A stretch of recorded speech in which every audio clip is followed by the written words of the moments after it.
What's up, guys? I'm Tim Patrone. Welcome. Um, a lot of you either currently have a roommate or have had roommates in the past. So you know the struggle.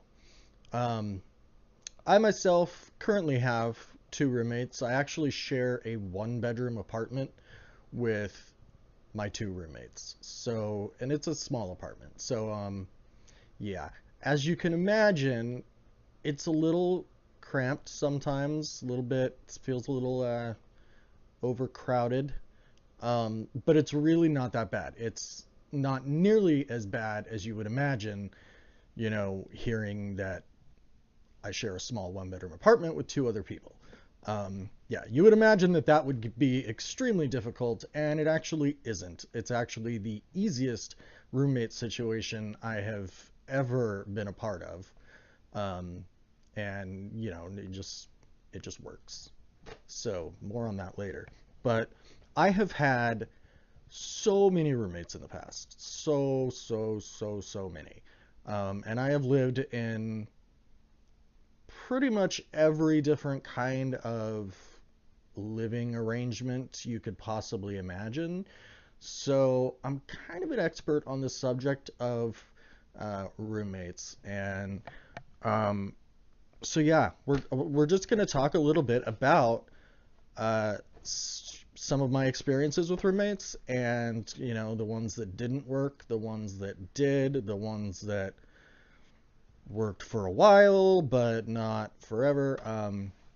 Yeah, and I'm gonna educate you all on how to make your roommate situation work. So if you currently have roommates, or if you are planning to have roommates in the future, please take my advice, because if you don't, it's not going to work out. It's just not, yeah.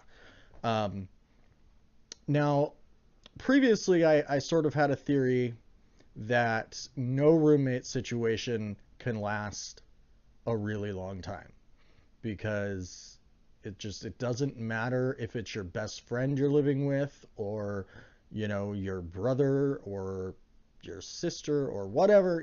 I mean, you inevitably run into problems at some point, and the whole thing just falls apart, and you either end up hating each other, or you just can't live together anymore.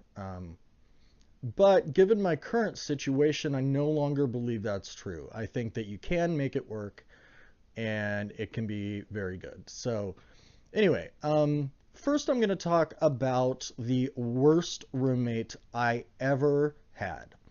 I'm not going to mention any names. Anyone who knows me personally knows who this person is, but um, yeah, I don't want to get sued. So yeah, no names mentioned. Anyway, this was several years ago. This is back when I was I'm not going to say how old I was, because then you'll know how old I am, and that's just, no, you don't need to know. It's my business. Anyway, this was several years ago, probably 8 years ago. Um, Now, first, I was planning on getting an apartment with my best friend at the time, who I no longer speak to. Again, no names. Um, we were planning on getting a place together, and he didn't have a whole lot of money at the time. He had an income, but he didn't have anything like saved up. So, uh, I had money at the time, and so I offered to pay all the move-in costs, because he didn't have money to contribute to the move-in cost. He could afford his rent every month, but yeah, he just didn't have anything to contribute to move-in costs. So as during the process of looking for a place and stuff like that, another friend of ours who was female, she decided that she wanted to live with us too. So then the three of us started looking for a place together. Well, after a little while of that, the my best friend at the time decided he no longer wanted to do that. He just wanted to get a place by himself. So that's what he did. And our female friend and I decided that we would continue to look for a place together. So we did. Now, I sort of was just under the assumption that she did not have enough money for to help with moving costs either. So I was still planning on covering that. And she knew that I was, planning that because I was under the impression she couldn't afford it.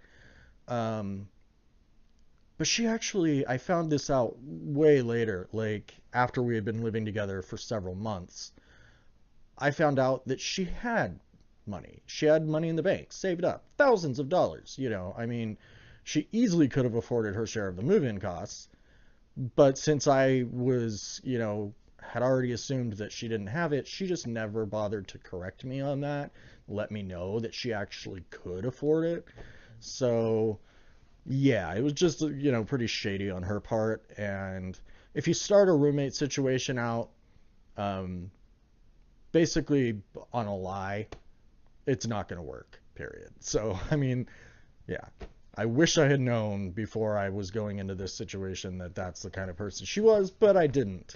Now, I had lived with her before, but when I lived with her before, it was at her apartment. I, at the time, didn't have any money or anywhere to go. I was out of work, and, she offered to let me stay with her. So it was a situation where I was a guest in her home. I contributed by helping clean the house and babysit her kid and stuff like that. Now, her kid was not moving in with us. He, at this point, had moved in with this girl's mom, so he was not going to be living with us. But when I stayed with her in the past, he was living with her, and so I would babysit. And she was a slob, so I mean, having me around to help her keep her place clean and stuff like that was very helpful to her. And that's how I earned my keep. But at the same time, it was her place. I had to respect her rules. I didn't have any say over anything. I was just basically crashing on her couch. And yeah, and so it worked. We didn't really fight over anything because, again, it was her house. And I didn't, I went into the situation knowing that I was a guest in her home and I didn't have any say over anything. So I really couldn't argue with anything. Of course, there were little things that bothered me while I was living there, but I wasn't in a position where I could complain about it or say anything about it because it wasn't my house. So, but anyway, leaping forward into the future, this place that we were getting was going to be ours together. We were paying, 50-50. She paid half the rent, I paid the other half. She was supposed to pay half the utilities. I was supposed to pay the other half. Now, when we first moved in, I decided that I wanted to have cable because I needed internet. Um, I wanted to have TV. I wanted all the movie channels because I'm a big film buff. She didn't care about any of that stuff. She didn't have a computer, so she didn't need internet. She had never had cable at her other apartment that she had lived at for about 4 years. So those were just not important to her. So I had agreed to pay for most of that. I did ask her to chip in like a quarter of it, and then I would pay the other three quarters, just because I knew she would be using it. Even though it wasn't something that was a priority for her, she would still be taking advantage of it. So I did ask her to pay a quarter of it. Well, we also decided that I would be in charge of the decorating because I've got a bit of experience with interior decorating. And she chose to not bring a lot of things from her old apartment. I had plenty of furniture and everything to furnish the place. So she just picked like a few things that she wanted. Um, she did provide the TV. She had a big like 50-inch uh, big screen TV, so which she had gotten for free from somebody. So anyway, she did want that. She wanted a few, like pictures on the wall and a few little knickknacks and stuff of hers, and then like a chair in the living room. And but aside from that, everything else was pretty much mine, except for the stuff in her own bedroom. She had like a bed and stuff in there that was hers. But that was her decision. We discussed it before we moved in, and she decided that she didn't want to bring a whole lot of her own stuff with her. So she ended up just selling most of her stuff or putting it in storage or whatever, and just brought along the few things that she wanted. And we had also discussed the decorating, and she offered to let me do pretty much all of the decorating. If she didn't like something, I would ask her, I always ask her opinion on it. That's like the first couple of weeks that we lived there. I would spend my days decorating while she was at work and stuff. She'd come home and I'd be like, okay, have a look at things. If there's anything you don't like, let me know and we can change it. But she always was like, oh no, it's perfect. It's great. I love it. So it was like, okay, this is pretty easy. So, yeah. So then after we move in, things just weren't what I had expected them to be. Number one, she used the cable far more than I ever did. Um, she would just sit and watch TV all day, every day. She wouldn't let me watch anything that I wanted to watch. And it was technically her TV, but I was the one paying for the cable. For most of it. I was paying 75%. She would only contribute 25%. If that, and she didn't always pay that when she was supposed to. She was also using the internet a lot more than I was. And the thing is, she didn't have a computer. I had a computer. It was in my room. I had it in my room at my desk. She would just go in there whenever she felt like it without asking or anything. And she'd just like get on Facebook or whatever for hours. She'd be in there for like 3 or 4 hours. And yeah, so she was using the internet at times. She was using the cable way more than I did. Um, she was kind of an alcoholic, so she would drink all the time, and she's really loud, and um, she's a very social person. So she was also a bartender. So she would meet a lot of different people at the bar that she worked at, and then after she got off work, she'd go out to other bars because the bar she worked at closed fairly early. It closed at midnight. So after she'd get off work, she'd go out to the other bars and just, drink and hang out with random people. And then she would bring random people home with her. And she never gave me any warning ahead of time. I asked her to. She would say, okay, yeah, I'll do that. And then she just never would. So she was always bringing random people home, strangers, people she had just met that night. And she would literally walk in. I'd be at home because I didn't party like she did. I mean, I would go out every once in a while and drink a little bit. And every once in a while I'd have friends over, but I'd always let her know first. And, we didn't, it wasn't like I was bringing parties home. And that's pretty much what she would do.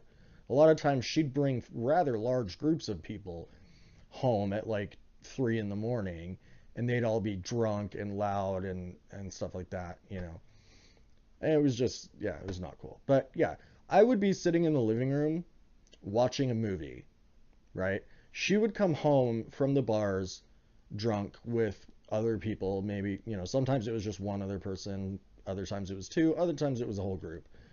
Um, but she'd walk in, snatch the remote out of my hand, shut off whatever I'm watching, and be like, yeah, me and my friends are going to play video games now. She had a PlayStation 2, and that was also hers. It wasn't mine. So she felt basically that since the TV and the PlayStation were hers, that, she could just totally take control of it anytime she wanted. Now, we also had a DVR, so if she would shut off something I was watching, she'd just be like, well, you can watch it later. It's on the DVR, whatever. So she didn't think that it was a big deal to come in and just take over the TV whenever she felt like it, because I could just watch my stuff later. It was stupid. And if of course, I tried to put a stop to those things happening, but she was an impossible person to deal with that kind of stuff. She would just, either start yelling and screaming at me or just flat out ignore me. And then of course there were times when she'd, She'd agree to do things that I asked, or to stop doing things that I asked her to stop doing, but then just ignore it. She would pretend like she was going to do it and then just not do it. Um, so yeah, so that was a big problem. Well, then she started refusing to contribute to the power bill because I used the heater. Apparently, in her old apartment, she never once turned on the heat.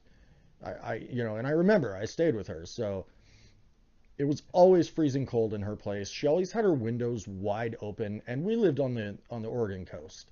It is never warm there. I mean, it's not too bad during the summer, but the rest of the year, the other 9 months out of the year, it's not warm enough to have your windows open and never turn on your heater. It's just freezing cold in there all the time.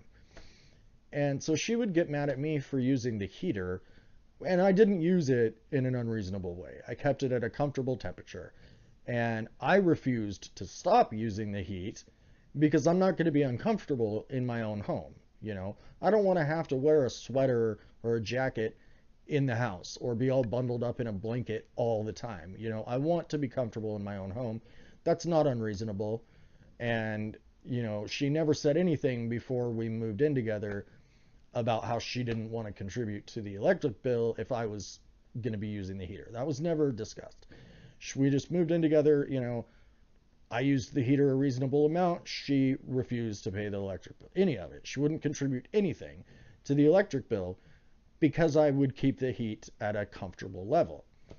Now, she, on the other hand, takes between 8 and 10 scalding hot showers every day.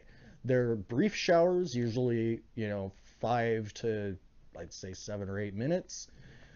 But my dad's an electrician, and he actually informed her that the hot water she uses for her 8 showers a day actually uses quite a bit more electricity than I do having the heat at the level I had it. So, yeah, so she was supposed to start paying her share of the electric bill, um, and she never did. So, anyway, the entire time we lived together, which was less than a year, but, it was several months. I think it was like 8 or 9 months, something like that. She never once contributed anything to the electric bill. She paid her half of the rent. Sometimes she'd contribute a few bucks to the cable, but not very much. And yeah, that was pretty much it. She didn't contribute anything to food, but she also didn't eat at home very much. She would eat fast food. She'd order pizzas and stuff like that, have things delivered, whatever. She was not somebody who cooked or anything like that. So, but I always had food in the house because I am somebody who cooks, and I did not want to be eating fast food all the time. So she would end up eating some of my food and never contribute anything to food. So that also was a problem. Um, yeah, and just her bringing random people home all the time, that was a problem. But again, it was something that never stopped, even though I talked to her about it a bunch of times. One night it was really bad. We had actually both been out that night, but we were at different bars. I didn't get super drunk or anything. I mean, I might have gotten buzzed that night. I can't remember. It was years ago.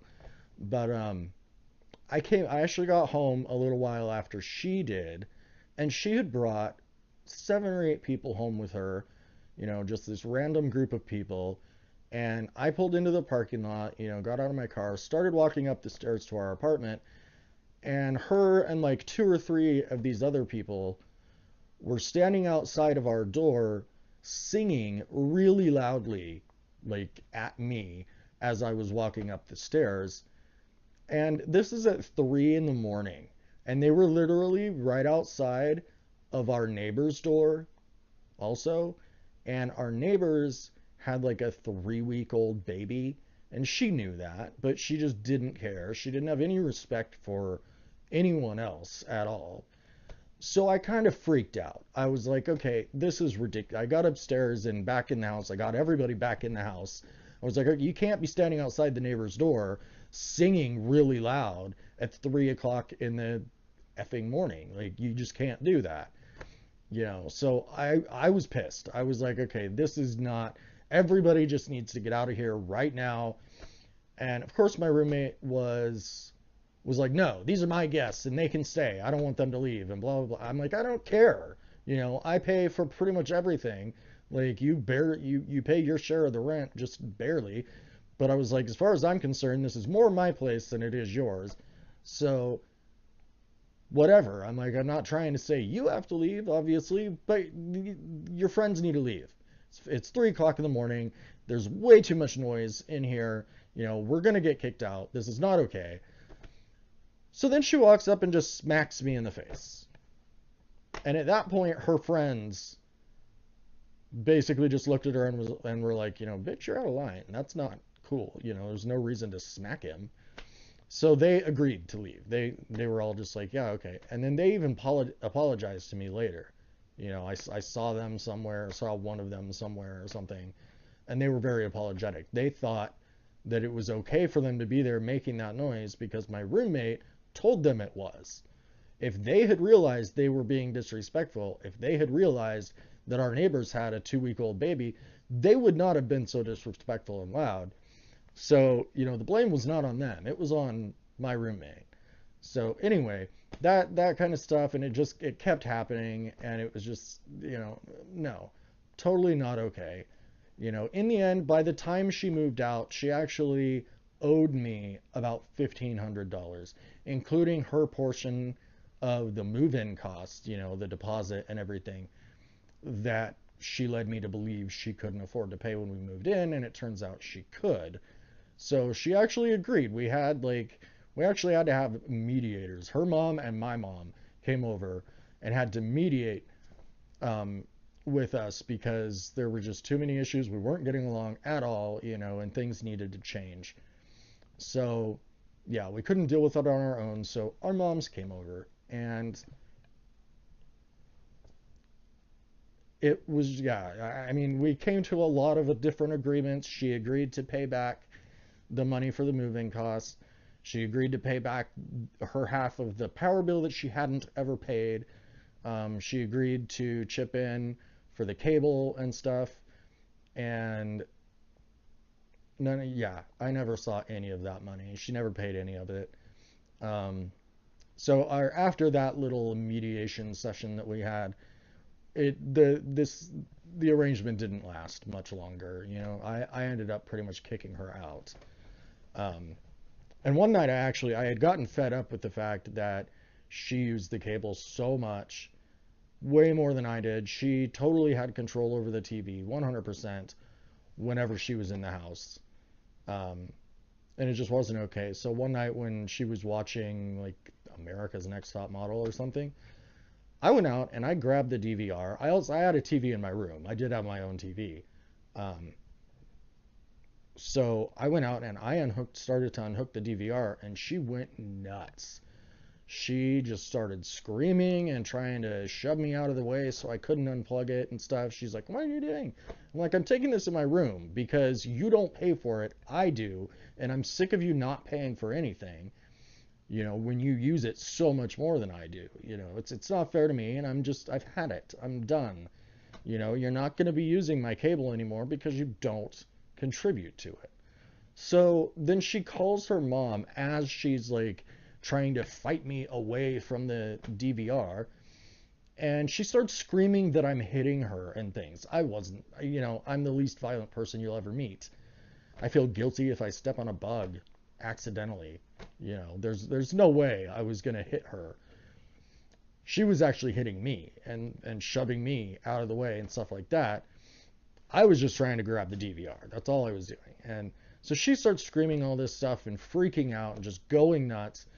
And she's like, just let me finish my show, then you can take it, or you can take it back tomorrow, or whatever. I was like, no, I'm taking it right now. And I can't remember how that situation ended up, if I ended up just saying screw it and leaving it out there for her until the next day, or if I, ended up getting it that night and taking it in my room. I don't know. But the fact is, after that night, she did not have access to the DVR, which is what the cable goes through. So she couldn't get cable on her TV without the DVR box. So, yeah, I just put that in my room and I started locking my door so she couldn't just go in there to get on my computer whenever she felt like it. Um, yeah, there wasn't much I could do about her eating my food. I couldn't lock up the cupboards or whatever. Um, I couldn't stop her from bringing people over in the middle of the night. Random people that we couldn't even trust. At one point, she had a big change jar with lots and lots of change in it, and she found a little plastic baggie full of quarters that had come out of her change jar. She found that like in the bathroom under the sink or something, and she blamed it on me. She's like, her theory, and she was convinced she was right about this, but her theory was that I had stolen those quarters from her, but then felt guilty about it. And instead of just giving them back to her or putting them back in the change jar, I just put them in a baggie under the bathroom sink, knowing she would find it there. I mean, I don't know where she came up with that theory, but I honestly had no idea what happened. Like, I am not the one that put her quarters in a little baggie and put them under the bathroom sink. I have no idea. It was probably one of these random strangers that she brought home. But she just would not believe that. She kept blaming me. So that caused issues. But anyway, I think that's pretty much it. It was a nightmare. She was the worst roommate I've ever had. We of course are not friends anymore. Um, she's just evil, vile, terrible, terrible person. I didn't realize that when I was friends with her before we lived together. I thought she was just fun, but after living with her, no, I saw her true colors, and she is an awful person. So anyway, that was the worst roommate situation I've ever had. Moving on to the best, which is my current situation. Um, I'm just skipping all the other ones. Maybe I'll talk about them at some other time. Like I said, I've lived in countless different situations with countless different roommates. So some good, some not so much. But anyway, my current roommate situation is great. Um,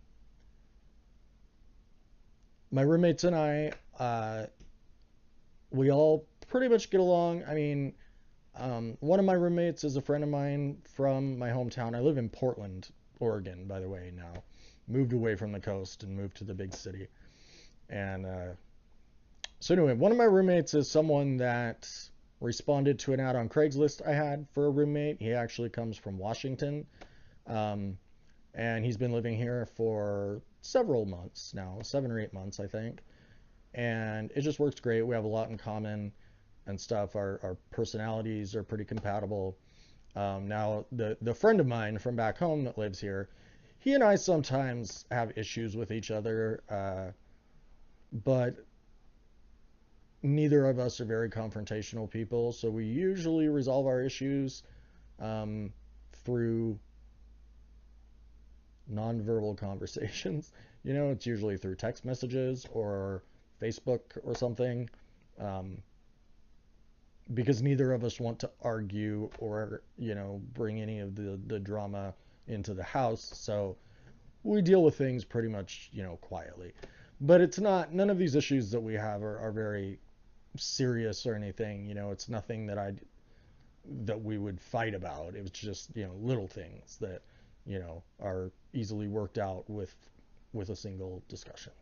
So yeah, but the reason this roommate situation that I am in currently works so very well is because we all see it as like a family sort of situation. We're all in this together sort of thing. So if one of us is short on rent, one of the other people who has enough money to cover it will cover it. you know um, if somebody needs some food. I tend to go through milk really fast. My roommates don't. So if we need some milk, I'll text one of them and be like, hey, can you bring home some milk? They will do it. Um, it's just it's like we're family, it's not like we're just roommates, we work as like a singular unit. And that is what has to happen in order for a roommate situation to work and to last. You can't look at it like, okay, this person is paying their share, this person is paying their share, that person's paying their share, they have their stuff, this person has their stuff, the other person has their stuff, and you just cover what you're expected to cover for yourself, and then you don't worry about the others. That's not how we do it. We do it like, our rent is a certain amount every month. We're supposed to contribute equally, and we do. But like I said, if somebody happens to be short one month, somebody else will cover it. You know, if somebody needs something, somebody else will take care of it if they can. We share everything pretty much. Um, we respect each other. Uh, we don't bring random people home without informing the other roommates. You have to be respectful, of course, or the situation isn't going to work. You have to have similar lifestyles. I am a late night person. Luckily, so are my roommates. So that doesn't cause problems. If you have a roommate that isn't a late night person and you are, just be respectful of them. Don't be loud late at night while they're trying to sleep. Like, I have wireless headphones, and so if I'm watching TV or movies or whatever really late at night and the sound is bothering my roommates, in this current situation, it doesn't bother them, but I've had roommates in the past where it did.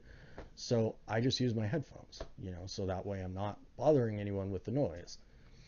Um, but yeah, you really, the key is to approach the situation as a singular unit. Don't think of yourselves as roommates like separate individuals. Think of yourself as one singular family unit. Um, help each other out, share things with each other. Don't just say, okay, you're responsible for this, you're responsible for this, you're responsible for this. If you are not able to meet what you're responsible for, then you are screwed. You know, don't look at it like that. Look at it like, okay, we are responsible for all of it. You know, you can divide up the responsibilities, of course, but again, if somebody can't meet their share of the responsibility or whatever, the other roommates help out them. You help out the other roommates when they need it. It just works, and that's the only situation I have ever been in that truly works. And that's why we can have three people living in a one bedroom apartment and have there be virtually no issues at all. And I mean, there's no fighting, there's no drama, we get along, everything just works. And again, it's all because we we think of ourselves as like a sort of a family unit. If a husband and wife, were to split things 50-50, the relationship probably isn't going to last. A husband and wife usually shares most things. Um, they may divide up responsibilities, like I said, but they share because they think of themselves as a singular unit. So that's really how it's got to work with roommates too. You've got to think of it as a family sort of situation. If not, it's just not going to work. So anyway, this video has gone on a lot longer than I had planned. So I'm going to go ahead and end it for now. Please like, subscribe, share, and let me know down in the comments what kind of situations you've lived in. If you have any funny or weird or bad or scary or awesome stories about roommates, please tell me about it in the comments below. Yeah, and again, I'll probably tell you stories in the future about, other situations I've lived in. But for now, we're gonna skip that, and I'm gonna end this video because yeah, I've it's just gone on forever and ever and ever. Anyway, take my advice. If you have roommates, um, yeah, be a family unit. Don't think of yourselves as separate entities, I guess, is a decent way to put it. I am Tim Patron again, and thank you for watching. Peace out, bitches.